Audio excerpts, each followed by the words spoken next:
headlines this hour. President is conferred honorary doctorate by the International Heritage, paying tribute to past achievements while inspiring a shared vision for the future. And Palestinians in Gaza call on International Court of Justice to put pressure on Israel to stop the war on the enclave and allow humanitarian aid into the territory.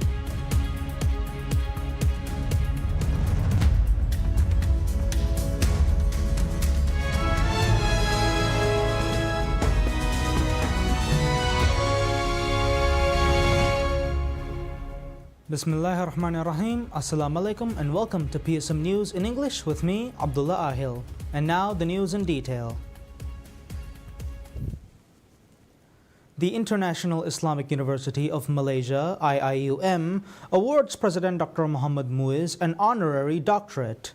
The recognition was formally conferred during his ongoing official visit to Malaysia. At a special ceremony, the Doctor of Philosophy in Islamic Leadership and Civilization Development was presented to President Muiz by the head of IIUM's Pahang constituency, Tunku Ampuan. Delivering a keynote address at the ceremony, President Muiz became the first Maldivian head of state to speak at IIUM. His remarks, he reflected on the role of Islamic leadership in modern governance and development. IIUM described President Muiz as a visionary and accomplished leader, highlighting his expertise in urban planning and his integration of modern strategies with Islamic principles. The university has long-standing ties with the Maldives, with Maldivian students studying at IIUM since the 1990s. To date, over 380 Maldivians have graduated from the institution. President Dr. Mohamed Muiz calls for the revival of the Muslim world's scientific heritage, paying tribute to past achievements while inspiring a shared vision for the future. He made the remarks during a keynote address delivered at the International Islamic University of Malaysia. Titled Intellectual Renaissance, Unveiling the Scientific and Modern Development of Islamic Civilization, his address called for the revival of the Muslim world's scientific heritage, paying tribute to past achievements while inspiring a shared vision for the future. Reflecting on the Islamic Golden Age spanning the 8th to the 14th centuries, President Dr. Muiz recalled an era when Islamic civilization was at the forefront of global knowledge and innovation. He emphasized that the pursuit of knowledge was once seen as a sacred duty, supported by a thriving network of mosques, libraries, hospitals, and universities. To spark a modern intellectual renaissance, he outlined strategies to engage and empower the youth. These included investing in world-class universities, research institutions, and digital platforms. He also challenged the misconception that science and faith are in conflict, asserting their harmony as a foundation for progress. President Dr. Muiz stressed the importance of fostering collaboration among Muslim nations through the creation of cross-border research hubs, innovation incubators, and shared platforms. He called on the Organization of Islamic Cooperation, or OIC, to play a proactive role in global policy dialogue on science, sustainability, and ethics. In his remarks, he also addressed the suffering of the Ummah, condemning Israel's aggression and expressing solidarity with those affected. He reaffirmed Islam's enduring message of peace, compassion, knowledge, and justice, envisioning a future in which every Muslim child can learn, thrive, and lead.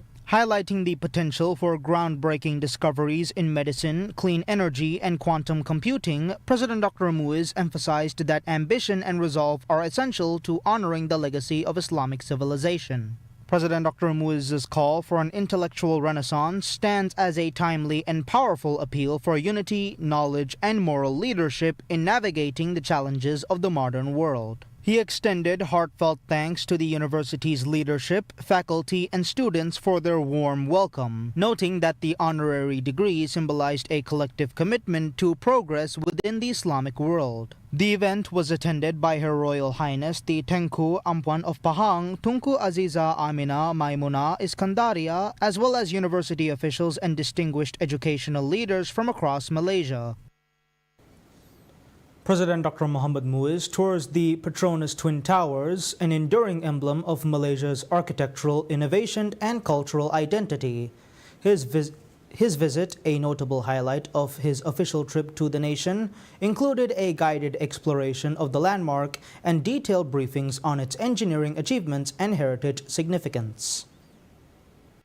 Upon arrival, the president was welcomed by Batopi Long, Senior Vice President of Malaysia Petroleum Management. The tour encompassed several of the tower's most celebrated features, including the Sky Bridge and observation deck, offering sweeping views of Kuala Lumpur as well as other key areas within the complex. As the visit unfolded, the president was introduced to the story behind the tower's creation. Completed in 1999 after 7 years of meticulous planning and construction, the Petronas Twin Towers are a symbol of Malaysia's progress and artistic heritage. Their design incorporates Islamic architectural motifs reflecting the nation's cultural identity and traditions. At a soaring height of 452 meters, the towers held the title of the world's tallest buildings until 2004, a distinction that cemented their global renown. The Sky Bridge, a structural and visual link between the Twin Towers, has become one of the site's defining features.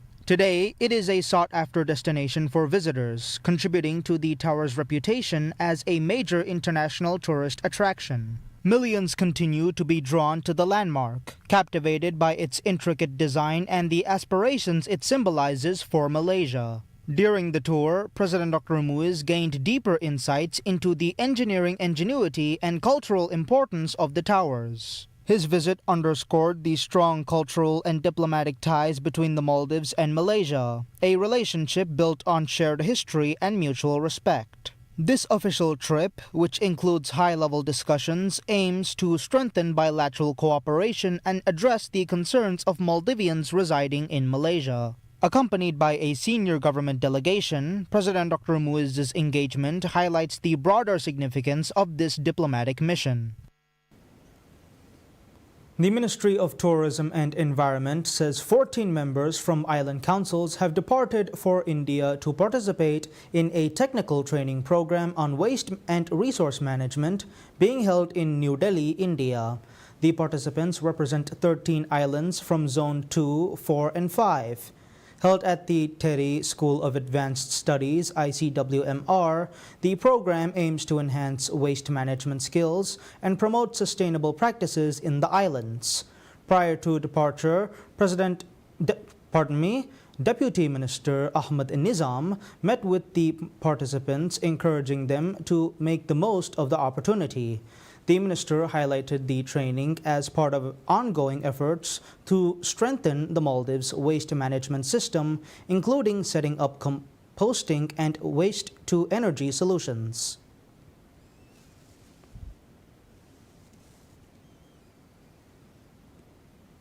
SME Development Finance Corporation, SDFC, has announced that existing businesses that have been continuously in operation for more than 6 months will be eligible for its VFARI EHI loan. The VFARI EHI loan product is designed to provide financial assistance to micro, small, and medium enterprises or MSMEs in fulfilling their long-term business requirements. SDFC said the opportunity is open for existing businesses with a minimum of 6 months in operation, down from the previous requirement of 1 year. According to SDFC, the requirement has been relaxed to offer the opportunity to as many small businesses as possible. The loan can be utilized to purchase goods and meet operational requirements. Applications can be made on the SDFC website with a maximum loan amount of $97,276 available for interested businesses.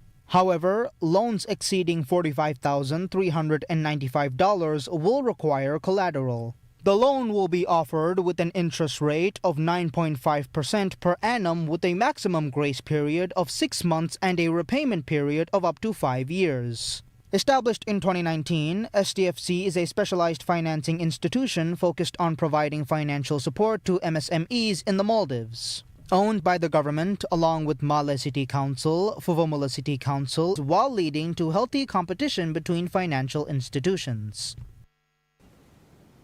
The Maldives hosted a special Maldivian evening on Monday at the Arabian Travel Market, or ATM, in Dubai, one of the region's top tourism forums.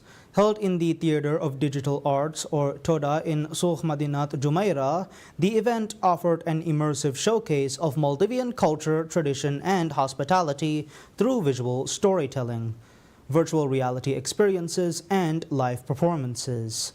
Tourism Minister Tariq Ibrahim toured the venue ahead of the event and highlighted that the Maldives is more than a luxury beach destination. It's a nation with a vibrant identity rooted in culture and community.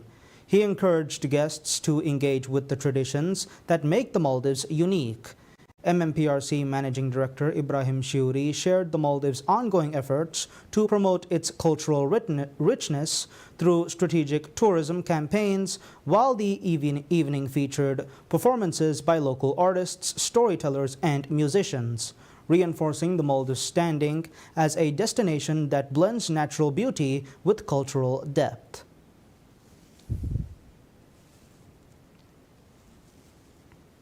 In partnership with Liverpool Football Club, Maldives Marketing and PR Corporation, MMPRC, has launched a campaign to showcase the beauty of the Maldives on taxis across Dubai. The campaign, officially launched by the Minister of Tourism and Environment, Tariq Ibrahim, is aimed at boosting ongoing Arab trade of the Maldives and captivating messaging, ensuring a high impact across Dubai's most prominent areas, the Middle East and the United Emirates, UAE.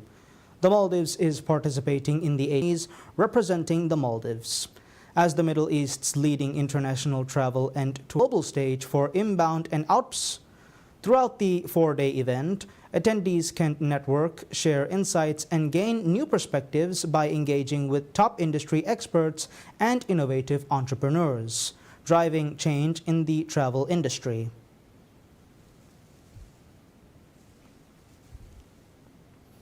More than 100,000 tourists have visited the Maldives in 18 days, marking a 7.6% increase over the same period last year. According to the Ministry of Tourism and Environment, the number of tourists visiting the Maldives continues to rise steadily. Currently, on average, more than 6,000 tourists visit the Maldives daily. Tourism Ministry statistics indicate that a total of 812,770 tourists have visited the Maldives so far this year, a 7.6% increase over the same period last year. The largest number of tourists visited the Maldives so far this year was from China, with more than 88,000 tourist arrivals. The current top 5 source markets are China with 88,615 tourists, the United Kingdom with 86,181 tourists, Russia 83,659 tourists, Italy 75,499 tourists, and Germany 62,663 tourists. Of the total arrivals this year, more than 500 tourists chose to stay in resorts, while over 200,000 stayed in guest houses. Additionally, according to the Tourism Ministry, more than 24,000 tourists stayed in hotels. Last year, the Maldives hosted over 2 million tourists. The government has set a target of attracting 2.3 million tourists by the end of this year. To achieve this goal, the government is working hard to promote Maldivian tourism on multiple platforms.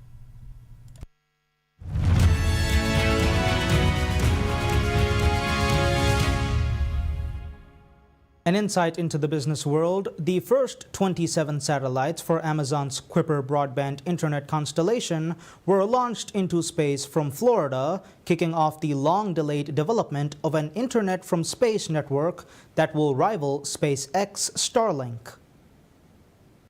The satellites are the first of 3,236 that Amazon plans to send into low Earth orbit for Project Kuiper, a $10 billion effort unveiled at 2019 to beam broadband internet globally for consumers, businesses, and governments, customers that SpaceX has courted for years with its powerful Starlink business. Sitting atop an Atlas V rocket from the Boeing BAN and Lockheed Martin LMTN joint venture United Launch Alliance, the batch of 27 satellites was lofted into space at 7 p.m. EDT from the rocket company's launch pad at the Cape Canaveral Space Force Station. Bad weather scrubbed an initial launch attempt on April 9th. Kuiper is arguably Amazon's biggest bet underway, pitting it against Starlink as well as global telecommunications providers like AT&TTN and T-Mobile TMUSO. The company has positioned the service as a boon to rural areas where connectivity is sparse or non-existent.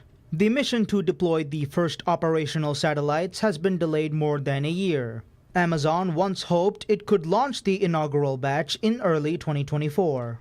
Analysts say the company faces a deadline set by the U.S. Federal Communications Commission to deploy half of its constellations, 1,618 satellites, by mid-2026. But its slower start means Amazon is likely to seek an extension.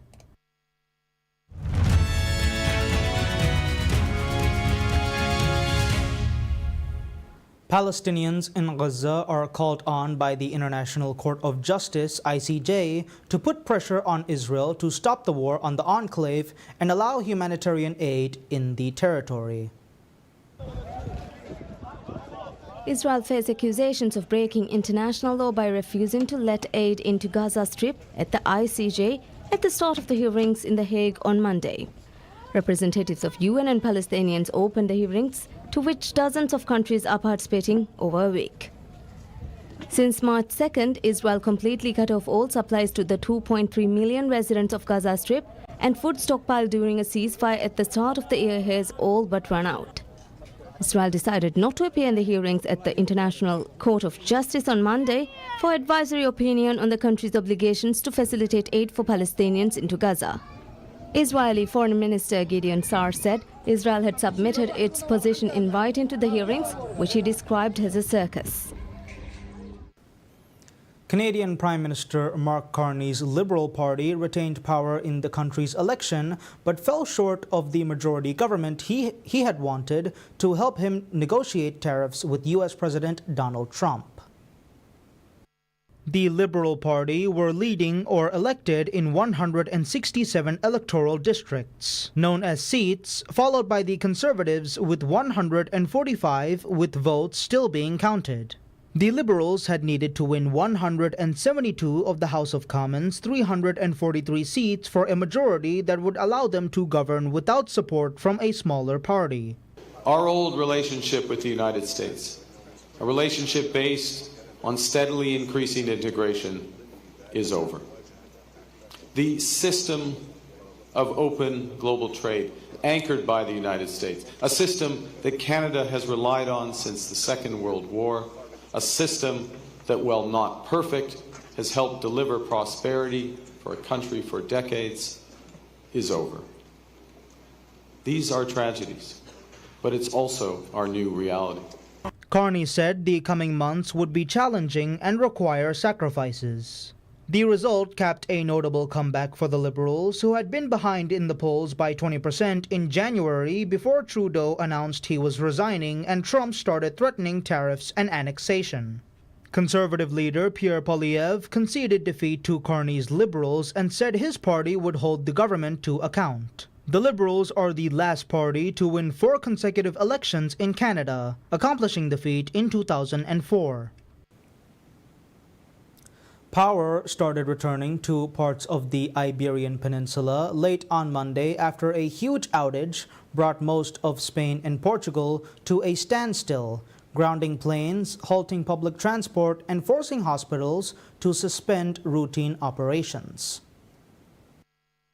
Spain's Interior Ministry declared a national emergency, deploying 30,000 police across the country to keep order as governments from 2 countries convened emergency cabinet meetings. Outages on such a scale are extremely rare in Europe. More than 99% of power networks in Spain were restored by Tuesday morning, and most had stabilized in Portugal, according to the respective power operators, following Monday's outage that stranded people in buildings, elevators, and public transport and cut access to phones and the internet. Authorities in the Iberian Peninsula have yet to explain what caused the sweeping power cut. Spain's electricity grid operator, Red Electrica, said it was able to supply virtually all of the country's electricity demand on Tuesday morning. Portugal's REN said by late Monday it had all of the country's 89 power substations back up and running. In the Spanish capital Madrid, loud cheers erupted overnight as the power returned. According to REN, Madrid's metro system said 80% of the trains would be operating again during rush hour on Tuesday morning. In Portugal, the majority of the nation's 6.5 million households has their power restored overnight. With the power back on, attention is turning to what caused such widespread failure of the region's networks. Barely a corner of the Iberian Peninsula, which has a joint population of about 60 million, escaped the blackout. Officials said there was little precedent. Freak climate conditions and cyber attacks are among the suggested causes. Officials have urged calm as the process of analyzing the incident starts. Both the Spanish and Portuguese governments scheduled crisis meetings on Tuesday morning. Officials at the Portuguese grid operator have cited a rare atmospheric phenomenon as the culprit. Portuguese Prime Minister Luis Montenegro said the source of the failure was probably in Spain. Spain's Prime Minister Pedro Sanchez said all the potential cases of the incident are being analyzed and warned the public not to speculate because of the risk of misinformation, noting that no hypothesis or possibility is being ruled out. He said about 15 gigawatts of electricity, equivalent to 60% of the power being consumed at the time, had suddenly disappeared. Red Electrica stated that the outage was exceptional and totally extraordinary. The company's director of network operations told media that the disconnection of the European power grid in France was responsible. However, it remains unclear what led to this disconnection.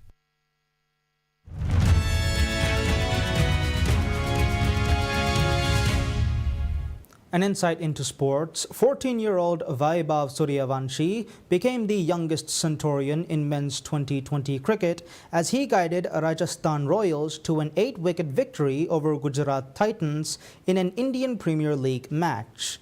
Suryavanshi doled out severe punishment to Gujarat's bowling attack, hitting 11 sixes and 7 fours in his 101 off 38 balls as the hosts chased down a 209-run target in 15.5 overs. The left-hander reached his 100 in 35 balls to register the second fastest century in IPL history. Suryavanshi grabbed headlines when he became the youngest player to earn a contract in the lucrative IPL at the age of 13, before making his debut this month and announcing himself in style with a 6 off the first ball he faced. He played in the domestic Ranji Trophy red ball competition, aged 12 last year, and had represented India's under-19 side against Australia, scoring a 58-ball century. Suryavanshi also made a triple hundred in a local tournament in his home state of Bihar.